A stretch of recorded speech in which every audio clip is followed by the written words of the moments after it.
गेल्या काही दिवसांपासून महाराष्ट्राच्या राजकीय वर्तुळात ठाकरे बंधूंच्या युतीविषयी जोरदार चर्चा सुरू आहे।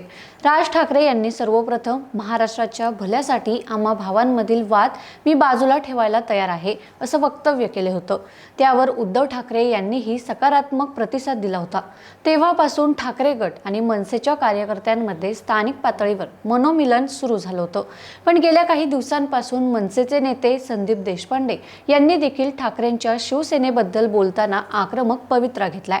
त्यामुळे ठाकरे बंधू एकत्र येणार की नाही याकडे सर्वांचं लक्ष लागले। याच दरम्यान मनसेचे ज्येष्ठ नेते प्रकाश महाजन यांनी शिवसेना, ठाकरे गट आणि मनसेच्या युतीवर भाष्य केले। युती झाली नाही तर मराठी माणूस दोघांनाही माफ करणार नाही असं मत प्रकाश महाजन यांनी व्यक्त केले। एबीपी माझाशी बोलताना प्रकाश महाजन यांनी ठाकरे बंधूंच्या एकत्र येण्यावर मत व्यक्त केलं।